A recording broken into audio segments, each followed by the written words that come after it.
It's 10 o'clock. This is Sky News at 10, live from Beirut this evening. Our top story. Israel says dozens of people have been injured in a Hezbollah drone strike in the heart of the country. Meanwhile, Netanyahu demands the United Nations removes its peacekeepers from the conflict zone in southern Lebanon, as the UN says attacks on its personnel may constitute a war crime. Mr. Secretary General, get the UNIFIL forces out of harm's way. It should be done right now, immediately. Also to come on Sky News at 10, the government's hint at a tax rise for businesses on the eve of a major investment summit. Plus,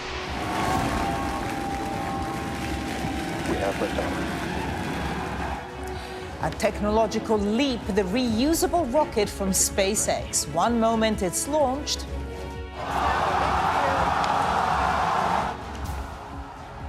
and then the booster is recaptured back on the launch pad just minutes later.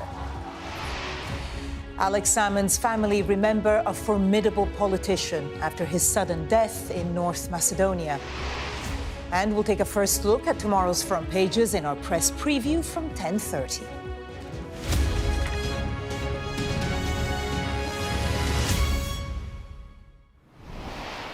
Good evening then from Beirut, and we start with a developing story. Dozens of people have been injured in a drone attack in central Israel tonight, one of the most serious strikes to land in the country in a year of war. Israeli media says 67 people have been wounded with the attack claimed by Hezbollah. It all comes as President Biden has confirmed that the US is sending an anti-missile system to Israel along with the troops to operate it. From Jerusalem, our Middle East correspondent Alistair Bunkle has our first report tonight. The Hezbollah attack on Sunday evening hit Israel quite far south, and the drone apparently managed to evade Israel's defense systems. There are reports that the target was an Israeli military base full of Israeli soldiers at the time. Dozens of casualties have been reported. They were taken to hospitals across Israel from Haifa to Tel Aviv, some of them airlifted for treatment. Israel has one of the most sophisticated air defense systems in the world. Its Iron Dome has destroyed thousands of rockets fired against it. But it's not perfect, and a number of Hezbollah missiles and drones have hit civilian and military areas in recent weeks. This was a direct hit in the Israeli town of Safed last Wednesday. Nobody was injured on this occasion. As Israel still considers its response to Iran's ballistic missile attack, almost 2 weeks ago now, the Pentagon has confirmed it will be sending a THAAD missile defense system to protect Israel, and that will include the deployment of dozens of US military personnel to operate it. Why did you decide to give the permission for the THAAD to be deployed in Israel? To defend Israel. It's not clear when the US system will arrive in Israel, but this is further confirmation that Washington is working with the Israelis on its response to Iran. It might also suggest that whatever Israel is planning could trigger another attack by Iran. Alistair Bunkle, Sky News in Jerusalem. Well, it all comes as the relationship between Israel and the United Nations seems to be at breaking point over Lebanon, with the Israeli Prime Minister demanding this evening that UN peacekeepers are removed from the conflict zone. The UN, meanwhile, says that attacks on its personnel in Lebanon may constitute a war crime. Our international correspondent Alex Rossi has this report. The destruction in the south is getting worse. This is what's left of the town of Nabatea. Building after building pancaked by Israeli warplanes. There is nothing at all here in the souk. We came to check our belongings. It is all flattened to the ground. God will compensate us. We will be victorious and not them. Israel's bombardment and invasion has killed more than 2,000 Lebanese as the IDF tries to push Hezbollah back from its border and stop the rocket fire on its northern communities. UN peacekeepers caught in the middle claim they've been deliberately targeted by the IDF multiple times. In the latest incident, the main gates of their base in Ramya were damaged by Israeli tanks. Israel's Prime Minister, Benjamin Netanyahu, is now calling for them to leave the area. אני רוצה מכאן לפנות ישירות למזכ"ל האו"ם. I'd like to appeal directly to the UN Secretary-General. It is time for you to remove UNIFIL from Hezbollah's strongholds and from the fighting areas. The IDF has repeatedly asked for this and has been met with repeated refusals, all aimed at providing a human shield to Hezbollah terrorists. Mr. Secretary-General, get the UNIFIL forces out of harm's way. It should be done right now, immediately. In Dahia, the streets are virtually empty. The residents have mainly fled after Israel assassinated Hassan Nasrallah and other leaders of the Shia militant group in a series of massive blasts. From here, you can see smoke from the airstrikes over the southern suburbs of the capital. That is Hezbollah's stronghold down there.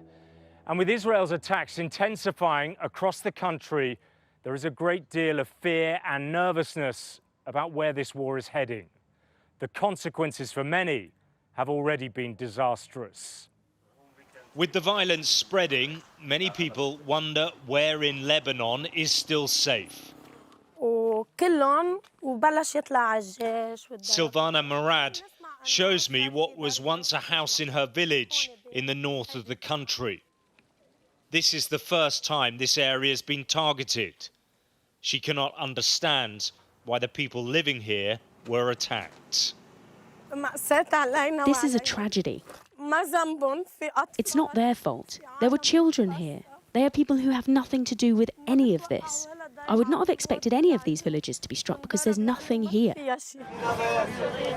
The war in Lebanon is a consequence of the war in Gaza. And in the enclave, the misery is only getting worse. This, the funeral for a family of 8, wiped out by an Israeli airstrike. More than a year of fighting, and the slaughter shows no sign of stopping. Alex Rossi, Sky News, Beirut. Let's just go back now to that drone strike on Israel. Our international affairs editor, Dominic Waghorn, is live tonight outside a hospital in Hadera, near the scene of that strike. Dominic, just bring us up to date with what's happened there.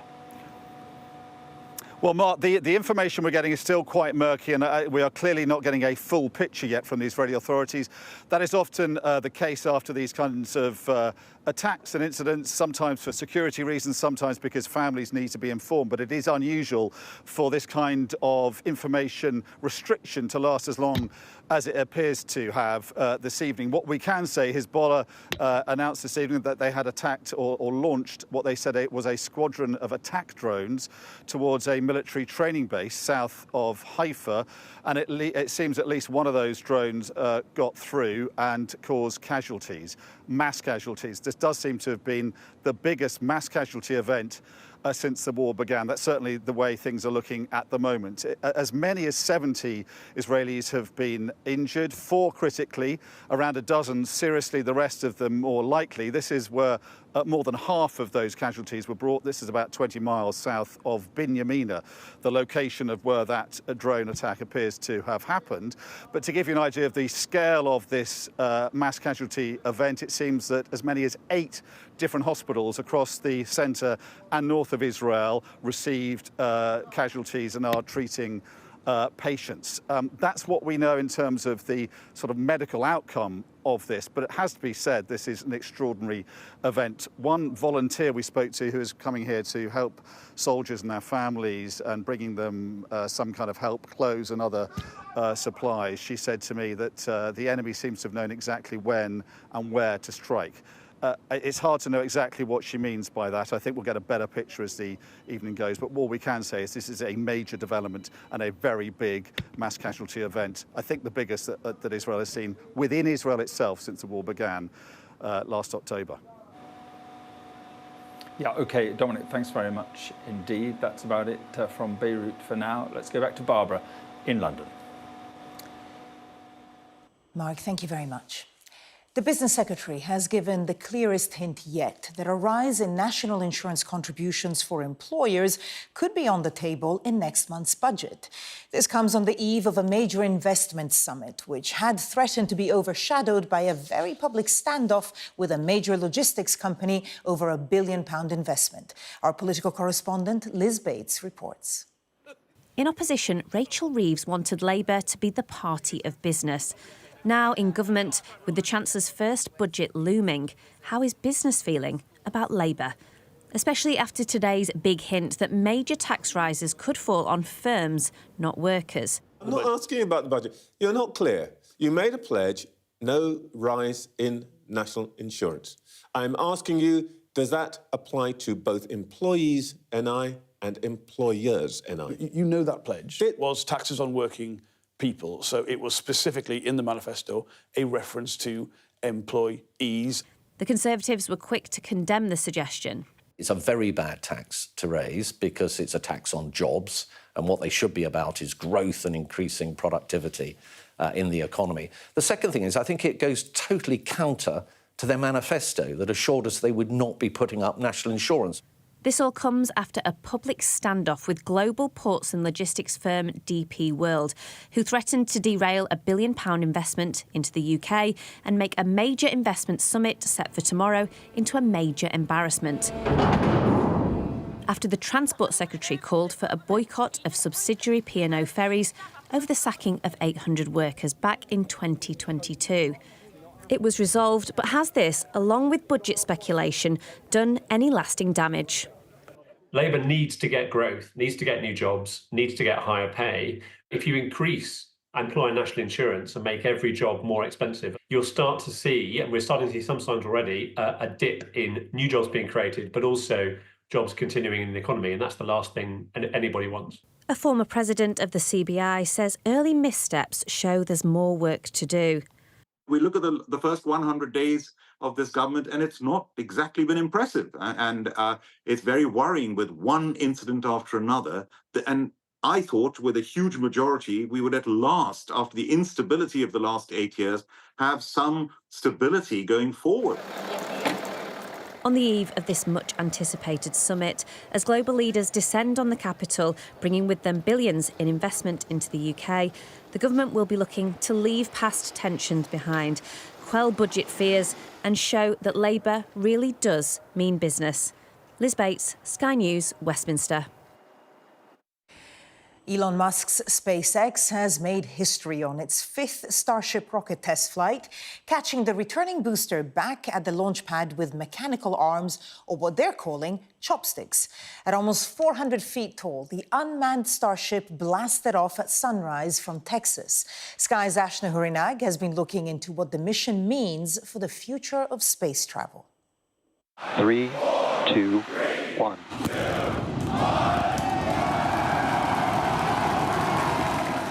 Billed as a world first, once again SpaceX didn't disappoint.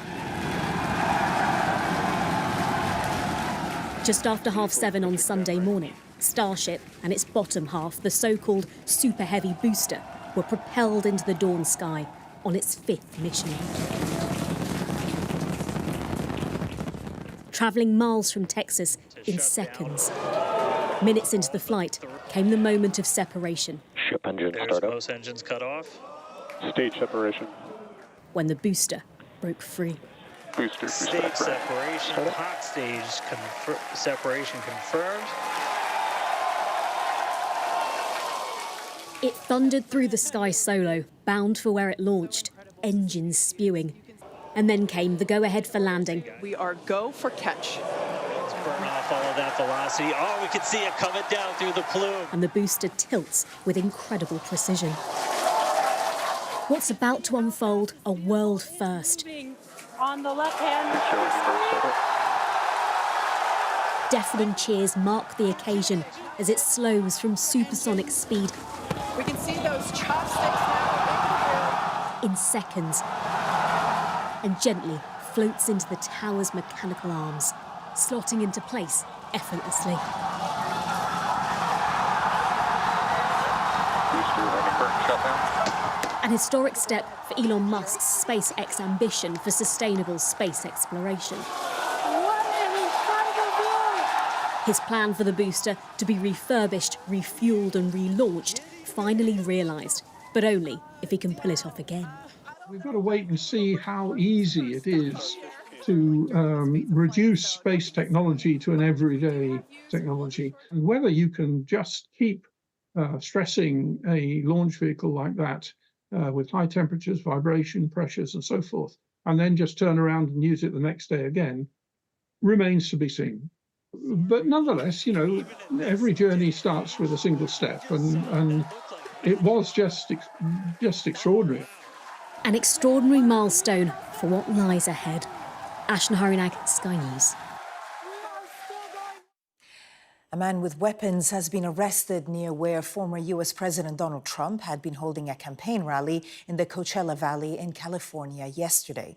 The 49-year-old had been in a black vehicle and had a shotgun, a loaded handgun, and a high-capacity magazine. The Secret Service says it is looking into his background and has named him as Vem Miller from Las Vegas. And we are expecting the police to hold a news conference on that at around 11 o'clock UK time, and we will bring you that live here on Sky News. In fact, staying in the U.S., President Joe Biden has visited areas of Florida ravaged by back-to-back hurricanes. He's announced $612 million in federal funding to help restore power in several states across the Southeast. At least 17 people died when Hurricane Milton made landfall last week, causing an estimated $50 billion worth of damage. Alex Salmond's family have tonight paid tribute to the man that they describe as a formidable politician and a devoted and loving husband after his sudden death at the age of 69. Scotland's former First Minister collapsed after making a speech on a trip to North Macedonia yesterday afternoon. Our Scotland correspondent Conor Gillis reflects on his legacy. There were many successful things about the process of trying to reclaim Scottish independence. Right until the very end, the mission, the goal of his entire life was never far away. This was Alex Salmond, in his own words, moments before his death in North Macedonia on Saturday. Respect for legitimate democratic aspirations leads to good outcomes.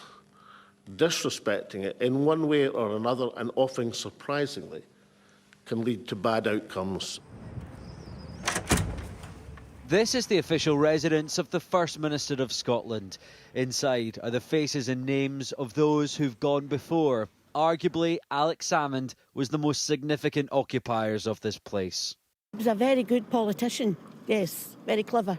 He was a Scot through and through, and yeah, very sad to see him go. I didn't agree with his politics at all, not with the Scottish National Party at all, but he obviously lived for it, he had a passion for it.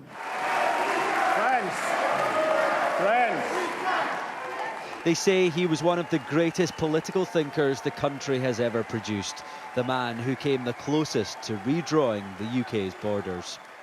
Alex Salmond was controversial, he was a disruptor, but above all, he was respected. And that has been clear from the mass of tributes in every corner of British politics. But in recent years, he felt the current SNP regime was dragging its feet on independence. And now that he's gone, many are questioning whether that gap will ever be filled. The challenge to the national movement now is, can it find new charismatic leadership of an equivalent quality to take it on to what it might hope to be the next stage? At the moment, it has to be said that person or personality doesn't seem to be most immediately and obviously within the frame. Salmond was a character sidelined by the SNP, exiled and deserted by many of his former closest colleagues, including Nicola Sturgeon. Did Nicola Sturgeon conspire against you? A bitter falling out that became a battle in the courts. He was later cleared by a jury of sexual misconduct allegations. Questions for the current First Minister of whether he has regrets. There was, of course, a difficult period, and there'll be time to reflect on all of that. But he changed our politics and made the whole concept and the possibility of independence a real prospect. Officials in North Macedonia are now investigating this sudden and shocking departure, as Scotland and the independence cause contemplates a politics without a man who was monumental for decades. Conor Gillis, Sky News. And now to something a little different. The 80s are back with a bang in a new TV series based on Dame Jilly Cooper's best-selling novel, Rivals. The show promises scandal, plot twists, and plenty of raunchy scenes. Our arts and entertainment correspondent Katie Spencer sat down with the cast.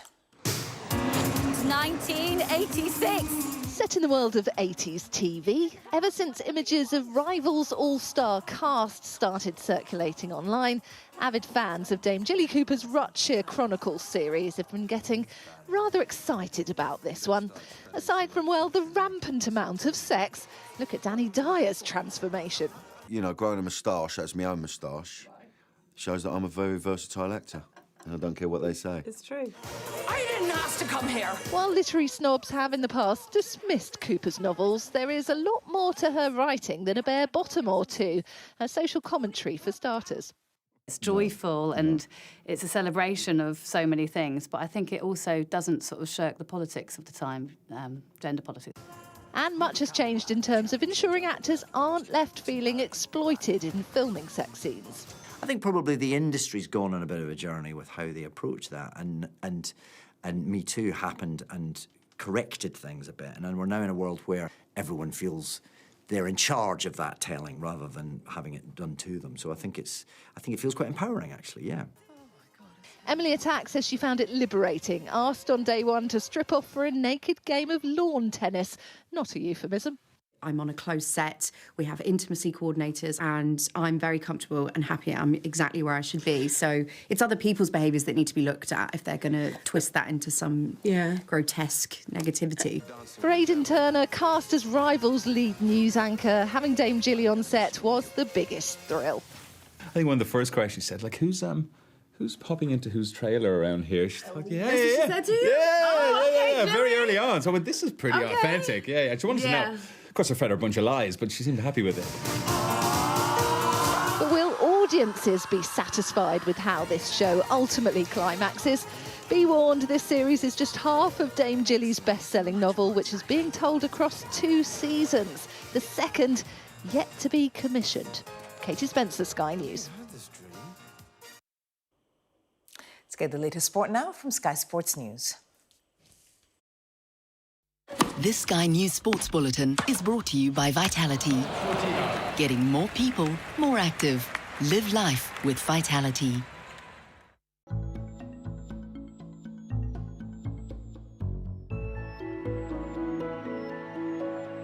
When I joined Wigan, I needed time. You know, the first thing they asked me is to change the style of play. But I need time to change the style of play. I need time to recruit players who could play the style of play. I need time to do coaching session to improve the players. People expect you to come and then change everything like that. It doesn't work like that. When you want to play the style of play that everyone wants to play, you know, beautiful football, you need the players who can do that. As coaches or managers, we need to keep pushing. Whenever we have opportunity to do well, we have to do well, of course. But before you do well, you need the opportunity, of course. Being the first Black African to manage a professional English club, how proud are you of that? How do you reflect on that now? Very proud, very, very proud. Of course, I knew that it was going to be a huge challenge, but in my life, you know, I had a lot of setbacks, I had a lot of tough moments, tough time. But I think what is very important for me is my resilience. You know, during my career, I had some tough time, you know, and but never give up. I kept pushing, you know, and that's what I'm gonna do, you know. And thinking that I was the first Black African is huge, But I haven't finished the job. And I'm hungrier to go back. There's no many Black managers who has been doing have the opportunity and had the time to work. You know, we had Patrick Vieira, who done a really good job at Crystal Palace when he joined, and then, you know, get sacked after. We hope that, you know, we can be treated the same. I think it's important to look where you go, but as you know, there's no many opportunities out there. Do you really want to crack it in England, or would you be happy to manage elsewhere, abroad or internationally? I would prefer to work in England, because that's where I did all my career as a football player. I know the environment, I know the culture, I know the people a little bit more than other countries. If there's an opportunity maybe abroad, I'm thinking more about it, definitely. Being an ex-player doesn't mean that you're going to be a top manager, and you have to prove, and I'm willing to prove. I just need some opportunities. Who do you take advice from? Who do you ask for help? Who do you still learn from? As you know, when we're talking about coaching at the moment, who are some of your kind of mentors and heroes? Of course, Arsene Wenger. Still talking to Mr. Wenger. Speak to Brendan Rodgers, of course. What advice have they given you in the last year or so? Yeah, just try to keep fit. You know, keep your mind busy. Do a lot of gym, sport. Look after your health really first, and then keep applying for jobs. You know, and that's the advice that they give me. You know, looking after yourself, your faith, and then keep applying for jobs. When I have a task to do, or when I work for somebody, I work, you know, all my strength, all my power, I work everything to just make sure that I can please my chairman and the guy who employed me. Because when somebody employ you, that person give you the responsibility to look after his business, you know, and you have to do everything you got to do to make sure that it worked. And I'm like that, you know. When somebody trusts me, I need to back that up. Arsene Wenger have trust me. Came from Africa. No one knew about me. The rest is history. This Sky News Sports Bulletin is brought to you by Vitality. And that was Sky News at 10. Coming up, we'll take a first look at tomorrow's papers in the press preview. Tonight, we're joined by the columnist for The Independent, James Rampton, and The Spectator's assistant editor, Cindy Yu. Among the stories we'll be discussing, this on the front of The Guardian. The headline there, safety fears as Starmer pledges to slash red tape for investors. We'll be right back.